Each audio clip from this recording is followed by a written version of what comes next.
She expected the cowboy to walk away after hearing her secret, so why did he reach for her hand instead? A gust of winter wind rattled the church windows as the stranger unfolded a stack of old medical records. Nora's fingers froze around the braided leather Wyatt had just offered her.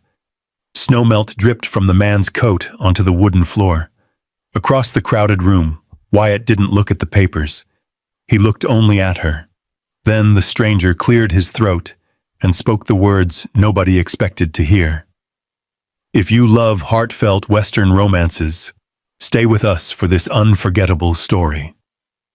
The wind had been fierce the night before. By sunrise, broken branches lay scattered across the southern edge of Elk Ridge, and one section of Nora Whitaker's fence had collapsed into the tall yellow grass. Nora stood beside it with a hammer tucked into her belt and a coil of wire draped over one shoulder.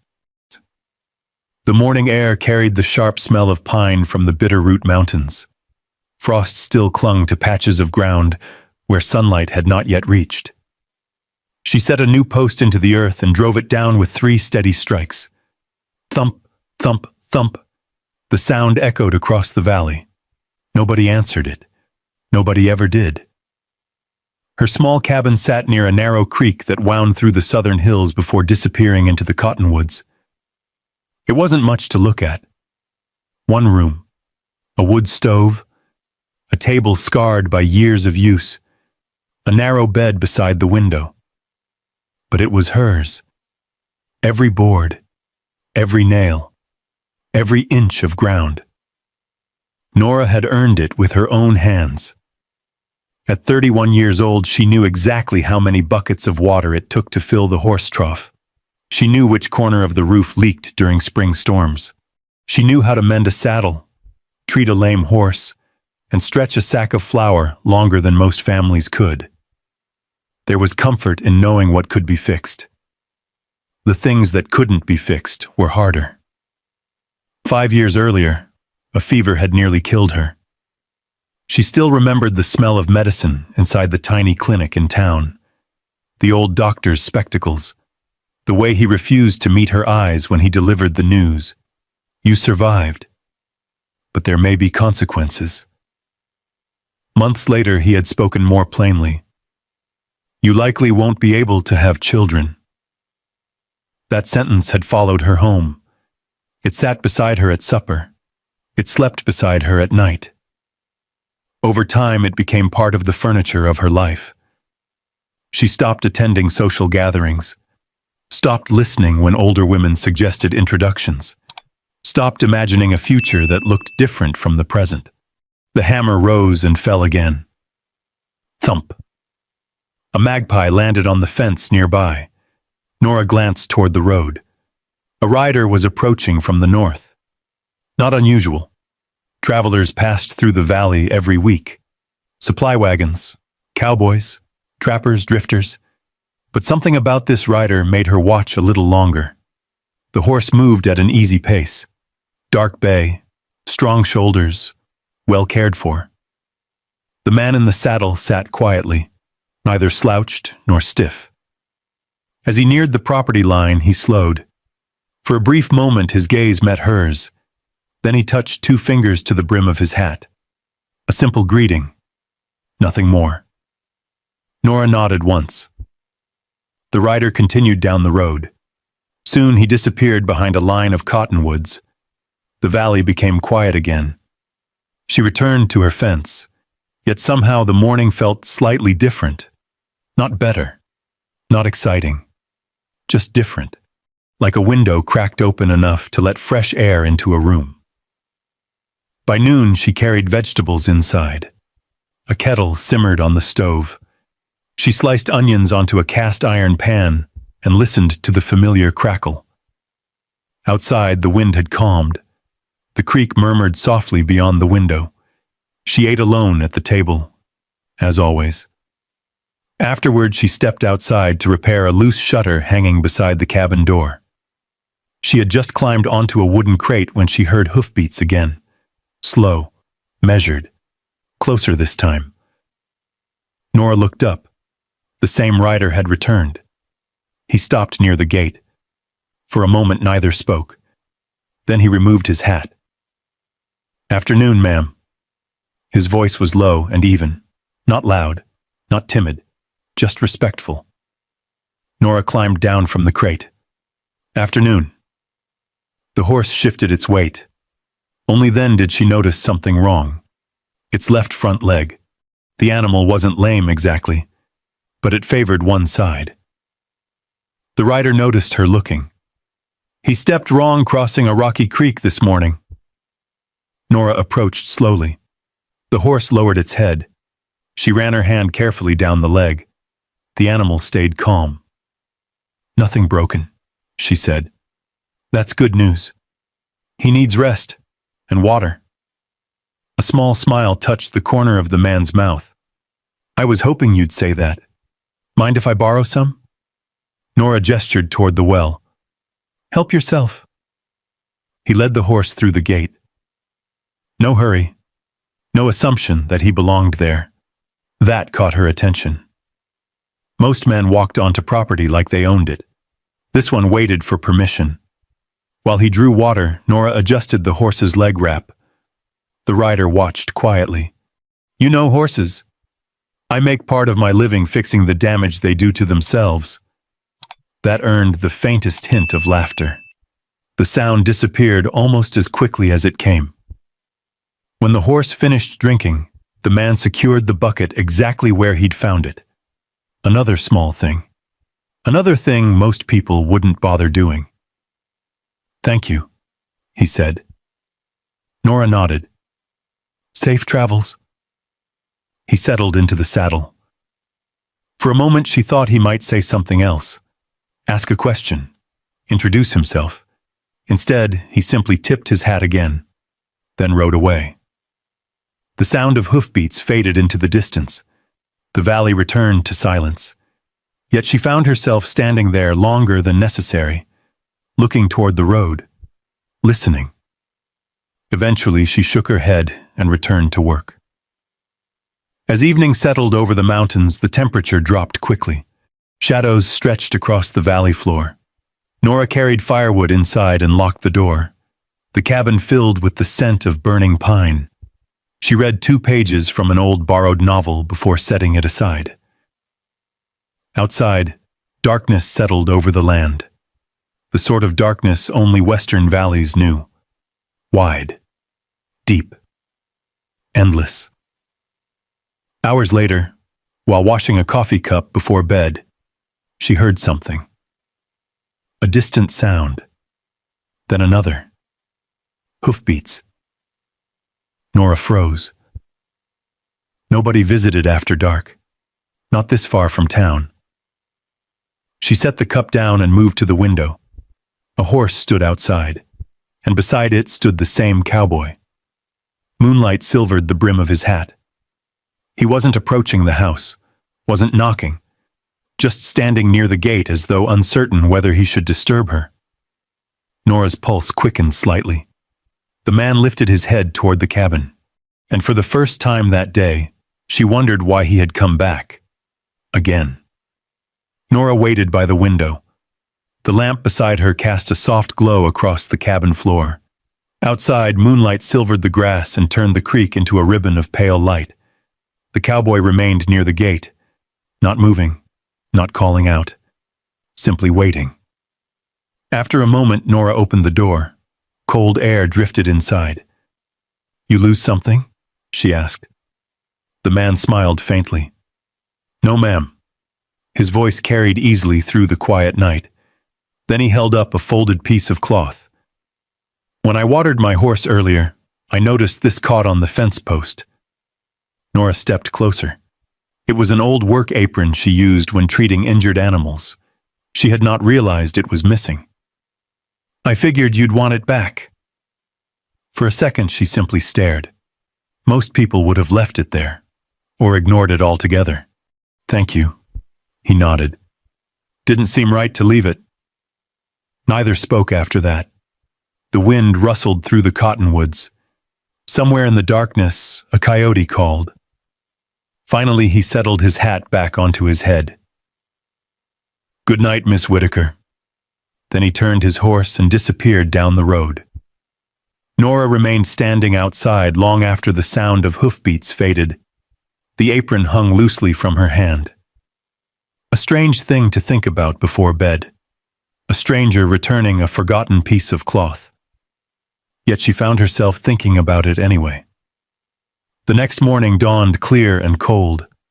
The first frost of the season covered the valley.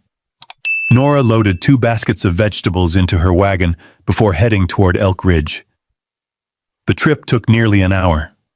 The dirt road wound between open pasture land and low hills touched with gold and red autumn colors. By the time she reached town, the general store was already busy. Wagons lined the street. Children chased each other near the feed supply shed. The smell of coffee drifted from the diner across the road. Nora sold most of her vegetables before noon.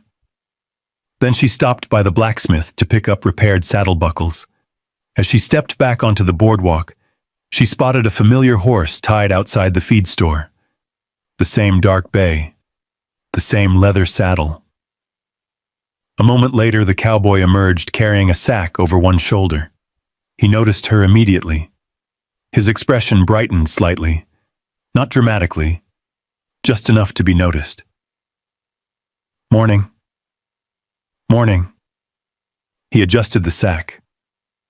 "How's the fence holding up?" Nora blinked. Of all the questions he could have asked, "It's standing." "Good." Silence settled briefly between them. Comfortable silence. Not awkward. The cowboy extended a hand. "We never properly introduced ourselves." "Nora Whitaker." He nodded. "Wyatt Dawson." His handshake was firm without trying to prove anything. Then he let go exactly when he should. "Passing through?" Nora asked. "Most weeks." "What do you do?" "I train horses." "That explains your gelding." A grin appeared. "You noticed." "He listens to you." "Usually." She almost smiled. Almost. Before either could say more, a wagon rolled between them. By the time it passed, Wyatt had stepped aside. Not away. Just enough to avoid blocking her path. Another small thing. Another thing she noticed. Over the following weeks, Wyatt seemed to become part of the valley itself. Not constantly. Not in a way that felt deliberate. Simply present. Sometimes she saw him crossing the northern ridge at sunrise. Sometimes he stopped to ask which trail remained passable after rain. Sometimes he paused long enough to water his horse before continuing south. Every encounter stayed brief. Every conversation remained simple. And somehow that made them easier. One afternoon, a strong wind tore loose one of Nora's gate hinges. She was struggling with it when hoofbeats approached. Wyatt dismounted without a word. He looked at the gate, then at her. "Want a hand?" He waited, actually waited, as though her answer mattered. Nora handed him the wrench. For 20 minutes they worked side by side. The metal was cold beneath their fingers. The wind carried dust across the pasture. When the gate finally swung cleanly into place, Wyatt stepped back. "Try it." Nora opened and closed it twice. No creak, no drag. Perfect. She nodded. "Thank you." He wiped his hands on his trousers. "Happy to help." Then he left. No expectation, no lingering, no attempt to turn kindness into obligation. That evening, Nora sat on her porch longer than usual. The sky glowed orange behind the mountains. The creek murmured below. For years, she had built careful walls around herself, not out of anger, out of necessity. People always wanted explanations. Why she lived alone, why she never married, why there were no children. Wyatt asked none of those things. And because he never pushed, she found herself lowering her guard a little at a time. Far away in town, another man had begun paying attention. Vernon Pike, owner of one of the largest cattle ranches in the county. Rich, influential, used to hearing yes. Rumors had started spreading that a railroad survey crew would soon cross land near the southern valley, land very close to Nora's property. One chilly afternoon, Vernon rode out himself. His expensive coat looked out of place beside her weathered fence. "I'll make you a fair offer," he said. Nora leaned against the gate. "I'm not selling." "You haven't heard the number." "I don't need to." His smile tightened. "Everybody sells eventually." "Not everybody." The conversation ended there, but Vernon did not look pleased when he rode away. A week later, whispers started moving through Elk Ridge, at the general store, at the feed supplier, outside church. Small comments, quiet conversations that stopped when Nora approached. She pretended not to notice, but she did. One Sunday morning, she sat near the back of the church after service. The congregation had begun filtering outside. Nora remained seated, gathering her gloves. That was when she heard Vernon's voice. He stood near the doorway speaking to 3 ranchers.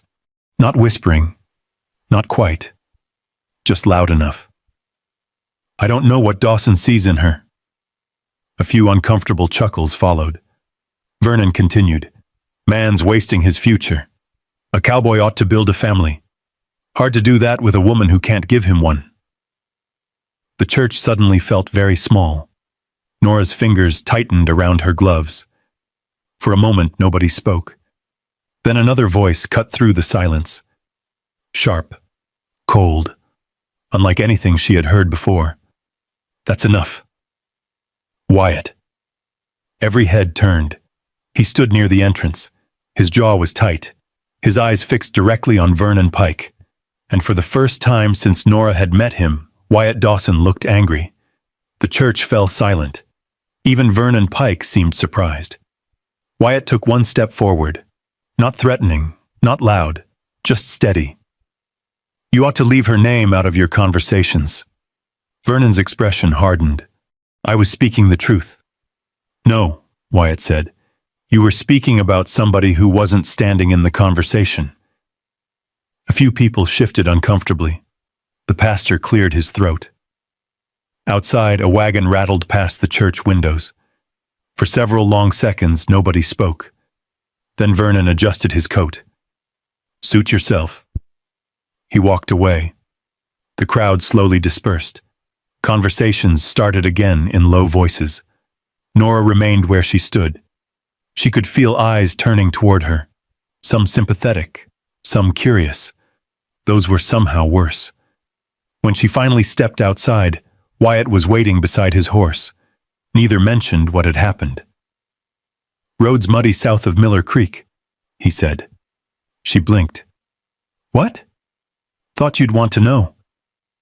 A tiny smile touched his face. Then he climbed into the saddle and rode away. As though nothing unusual had happened. As though he hadn't just stood up for her in front of half the county. That made it harder. Far harder. The rumors did not stop. If anything, they grew. People talked in feed stores, at the post office, outside the mercantile.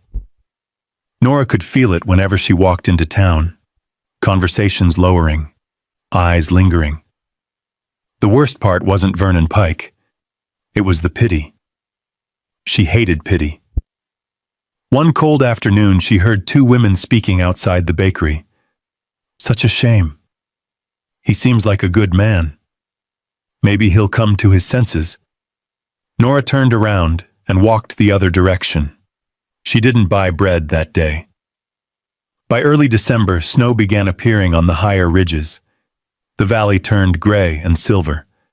The creek behind Nora's cabin slowed beneath thin sheets of ice.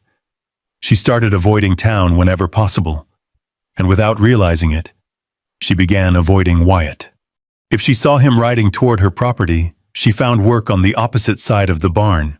If she heard hoofbeats, she stayed inside. Not because she disliked him, because she liked him far too much. That truth frightened her. One afternoon, she found a sack sitting beside her porch. Feed grain. Enough for several weeks. No note, no explanation. She didn't need one. The tracks in the snow told her everything. A week later, she discovered a broken section of fence repaired before she had noticed it needed repairing. Again, no note.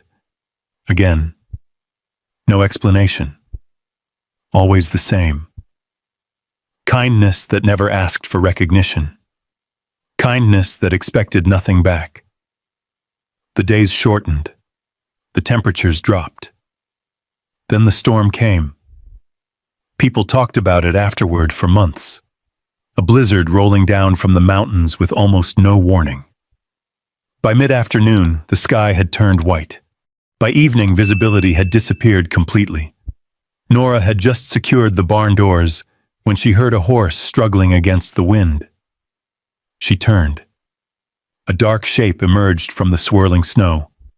Horse first, then rider. Wyatt. The animal stumbled into the yard. Snow coated Wyatt's hat, shoulders, and gloves. "You all right?" Nora shouted. "Barely." The wind swallowed half the words. She grabbed the horse's reins. "Get inside." They hurried through the storm. The cabin door slammed behind them. Instant silence. Only the crackling stove remained. For several moments, neither spoke. Wyatt stood near the door, brushing snow from his coat. Water dripped onto the floorboards. Nora handed him a towel.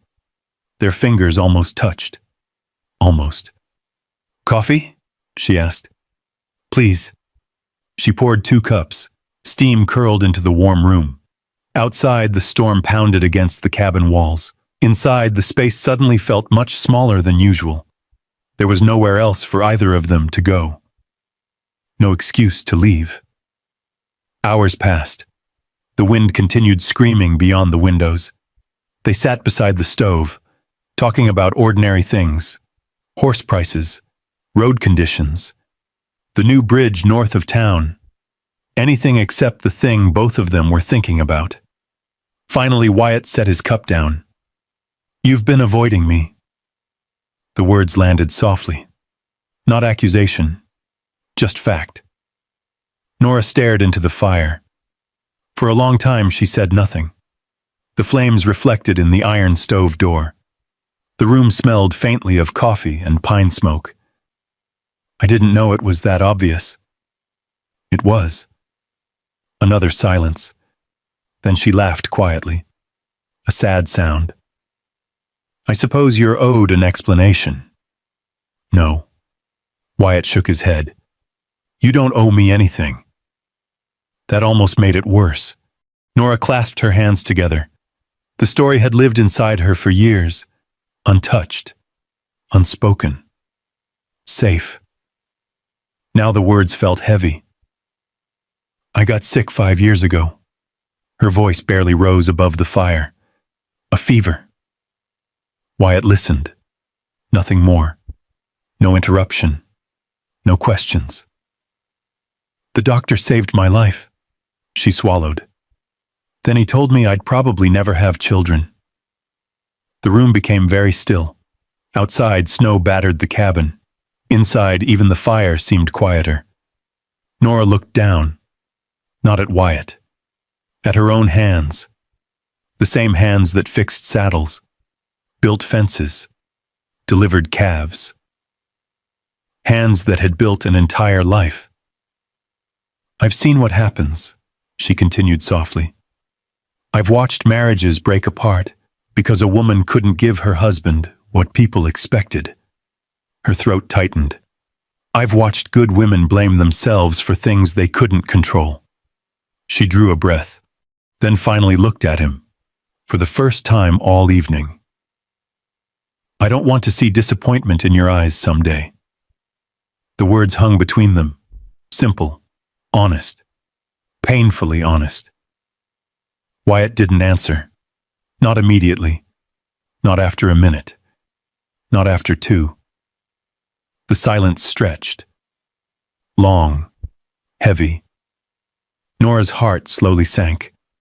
She knew this silence. Everyone knew this silence. The silence before someone leaves. The silence before kindness turns into distance. The silence before reality wins. Outside, the storm continued raging. Inside, Wyatt Dawson sat motionless beside the fire, and Nora began preparing herself for goodbye. She had done it before. Not with Wyatt. With hope. Hope had a way of arriving quietly and leaving the same way. The logs shifted in the stove. A small shower of sparks glowed behind the iron grate. Still, Wyatt said nothing. The silence stretched so long that Nora finally stood. "I'll put on more coffee." Her voice sounded calm. At least she hoped it did. She crossed to the stove and reached for the kettle. Her hands felt colder than they should have. Outside, snow battered the cabin walls. The wind rattled the shutters. Inside, only the sound of boiling water filled the room. When she turned back, Wyatt was still sitting there, still watching the fire, still not leaving. Nora poured coffee into 2 cups, one for herself, one for him. Then she sat down again. She did not look at him. She stared at the steam rising from her cup. After a while, Wyatt finally spoke. "I don't know much about doctors." The words came quietly. Nora's grip tightened. "I know they usually know more than I do." Another pause. "But I know what I came here for." She looked up. His eyes met hers, steady, clear. No pity, no hesitation, no disappointment. "I didn't stop by your place because I was looking for children." The wind struck the cabin. Neither moved. "I stopped because you always fixed things that everybody else ignored." Nora blinked. Wyatt continued. "You take care of horses nobody else has patience for. You work harder than most ranch hands I've known. You keep going even when nobody's watching." The fire cracked softly, and every time I rode away, I found myself looking for a reason to come back. Something shifted inside her chest. Small, dangerous. "I don't understand," she whispered. A faint smile touched his face. "I think you do." The storm lasted through the night. Neither spoke much afterward. Some conversations changed everything. After they happened, there wasn't much left to explain. The next morning dawned bright and white. Snow covered the valley. The world looked newly made. Wyatt helped shovel a path from the cabin to the barn. They worked side by side. No dramatic declarations, no promises, just the sound of steel shovels scraping packed snow. By midday, the roads were passable again. Wyatt saddled his horse. Before leaving, he stopped beside the gate. "Nora." She looked up. "I meant what I said." Then he rode away. The horse's tracks disappeared into the snow-covered road. For a long time, Nora stood watching them. The weeks that followed felt different, not easier. Different. The rumors continued. Vernon Pike continued buying drinks for men at the saloon and spreading stories whenever he could. But the stories no longer carried the same weight. Not after the storm. Not after Wyatt stayed. December slipped into January. Winter settled heavily over Elk Ridge. Then came the annual winter market. Every rancher within 30 miles seemed to arrive at once. Wagons crowded the main street. Horses stood tied along hitching rails. Children darted between storefronts. The smell of coffee and wood smoke drifted through the cold air. Nora arrived early with baskets of preserved vegetables and repaired tack. She sold most of it before noon. For a while she almost forgot about Vernon Pike. Then she heard his voice. Loud, confident, too loud.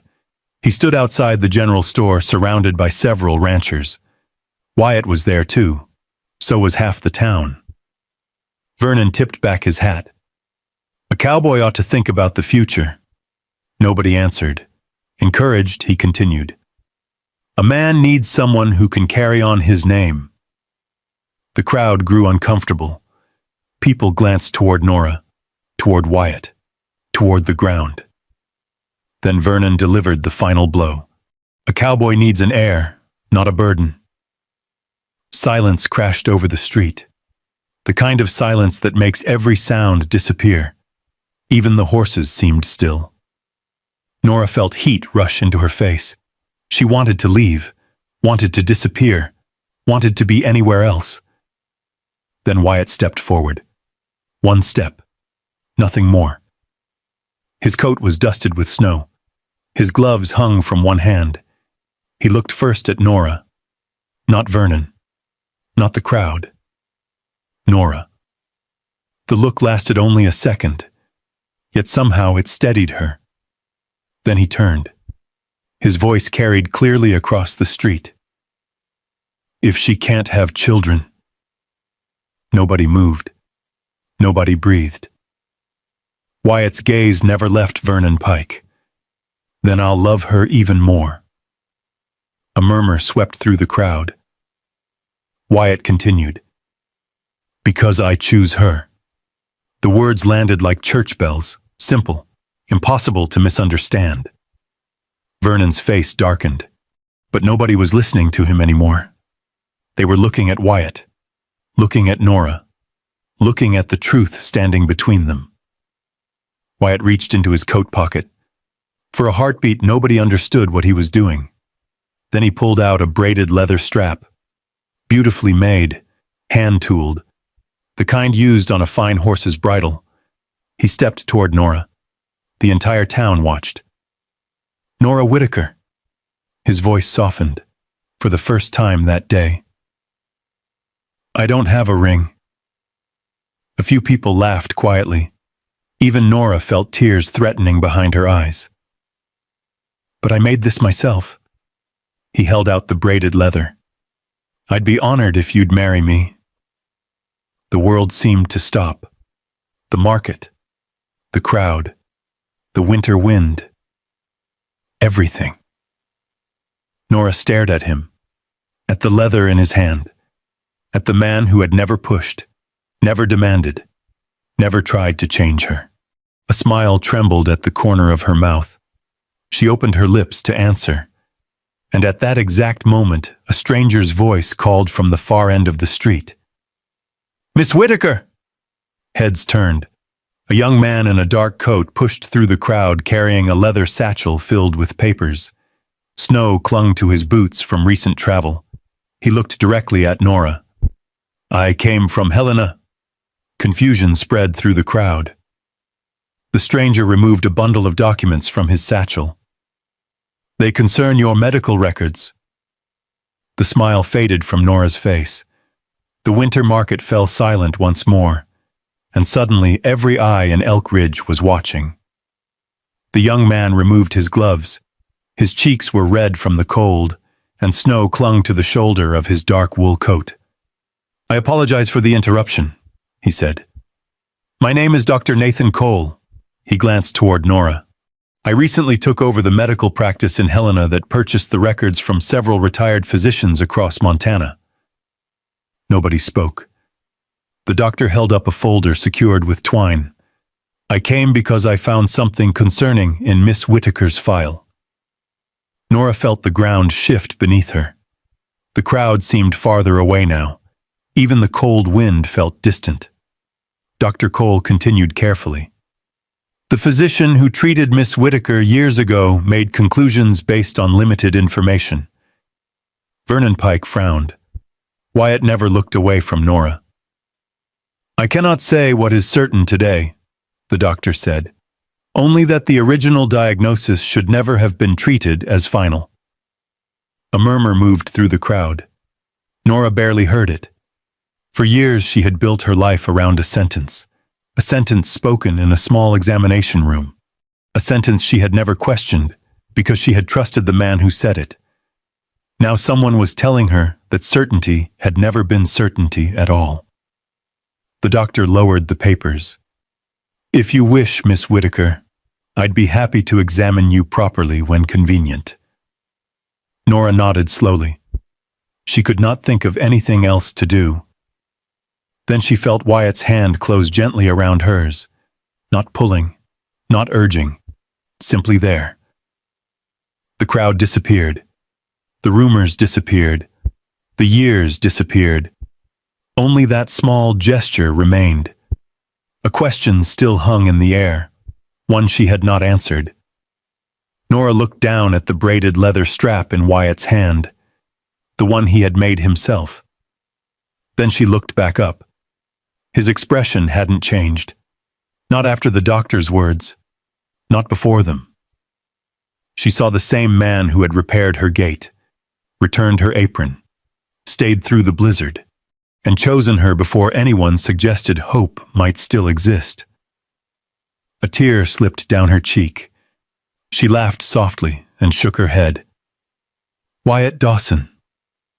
A smile appeared, small, patient, waiting. That's me. The crowd chuckled. Nora drew a breath, then another. Yes. The street erupted. People clapped. Someone cheered. The pastor removed his hat and smiled. Even those who had spent months gossiping seemed relieved to witness something good. Only Vernon Pike looked disappointed, and for the first time, nobody cared. Winter slowly gave way to spring. Snow retreated from the valley floor. The creek behind Nora's cabin swelled with mountain runoff. The wedding took place beneath clear skies in April. Nothing grand, nothing expensive. Wildflowers sat in mason jars along the church windowsills. Neighbors brought pies. The pastor spoke briefly. Wyatt wore his best suit. Nora altered her own dress late at night by lamplight.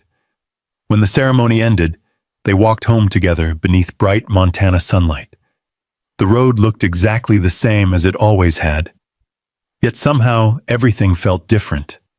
Married life settled into place, quietly. No dramatic changes. Just two people learning each other's habits. Wyatt rose before sunrise. Nora preferred an extra 15 minutes beside the stove with her coffee. He repaired fences. She repaired saddles. They shared work without discussing who owned which task. The seasons moved forward. Summer arrived. Then autumn. One cold November afternoon, Sheriff Ben Holloway brought a young boy to their property. His parents had died during a severe winter illness in a neighboring county. No close family could be found. The boy stood beside the sheriff holding a worn canvas bag, quiet, thin, trying very hard not to cry. Nora knelt in front of him. "Have you eaten?" The boy shook his head. That was all it took. A bowl of stew appeared on the table. A blanket appeared beside the stove. A room appeared where none had existed before. The adoption happened months later. Official papers, county records, simple signatures, nothing dramatic. By then, the boy already felt like family. Life moved forward, peacefully. Almost a year passed. Then Nora began feeling tired. Not ordinary tired, different. She blamed long days, the garden, the livestock, the endless chores that came with ranch life. But the fatigue lingered. Some mornings coffee smelled wrong. Some afternoons she needed to sit down unexpectedly. Wyatt noticed immediately. "You should see a doctor." "I'm fine." "You said that yesterday." She smiled. "So did you when you broke your wrist." He couldn't argue with that. Still, he convinced her to visit the clinic. Dr. Cole greeted her warmly. The examination took longer than expected. Nora waited near the window afterward. Outside, spring sunlight warmed the main street. A delivery wagon rolled past the mercantile. Somewhere nearby, a hammer struck wood. Ordinary sounds, ordinary day. Then the doctor returned. He carried a paper in one hand, and an expression she couldn't read. Dr. Cole sat down slowly. For several seconds, he simply stared at the document. Then he laughed. Not loudly, not mockingly, just with genuine surprise. Nora's stomach tightened. "What is it?" The doctor looked up. His eyes shone. Mrs. Dawson. He paused. I believe you're expecting a child. The room disappeared. Not literally, but everything else faded. The desk, the shelves, the window, the doctor's voice, all of it. For a long moment she could only sit there. Then tears filled her eyes. Not because she had finally received something she once wanted, but because she realized something important. If this news had never come, Wyatt still would have stayed. The child wasn't proof. The child wasn't a reward. The child wasn't the reason. Love had already happened. The child simply arrived afterward. Years later, as the sun set behind the Bitterroot Mountains, a young boy ran laughing between the barn and the pasture fence. A little girl slept peacefully in Nora's arms on the porch. Wyatt knelt near the gate, making a small repair before winter. The same kind of work that had first brought them together. The same kind of ordinary moment that often became life's most important memory. Inside the house, extra chairs surrounded the supper table. One was usually occupied by a traveler, another by a neighbor, another by someone who simply needed a warm meal. The front door was almost never locked, because Nora remembered what loneliness felt like. She remembered how much a small kindness could matter. And she remembered a cowboy who had chosen her before there was any promise of tomorrow. The evening breeze moved softly across the valley. Wyatt looked up from the gate. Nora smiled back. Nothing more needed to be said. Some loves arrive with thunder. Theirs arrived like a horse returning down a quiet road, again and again, until neither could imagine the road without the other.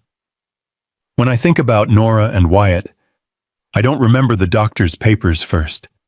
I don't even remember the wedding.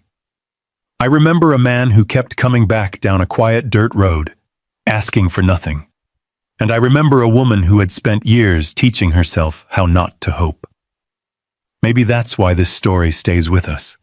Because if we're honest, most of us have carried something we thought would close a door forever. A loss, a mistake, a fear, a sentence spoken over our lives that we accepted as the final truth. Now imagine standing where Nora stood. Imagine believing a part of your future was gone. Then imagine meeting someone who didn't love you for what you could give them, but simply for who you were when the world wasn't watching. That kind of love doesn't arrive with grand speeches. It shows up in small acts, a repaired gate, a warm meal, a hand that stays when it would be easier to leave.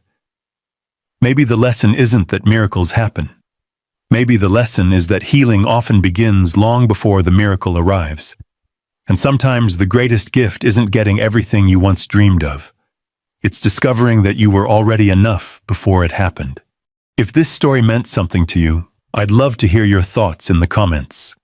And if you enjoy these quiet Western stories about love, resilience, and second chances, I hope you'll stay a little longer. There are many more roads to travel together, and many more hearts waiting to be discovered in the stories ahead.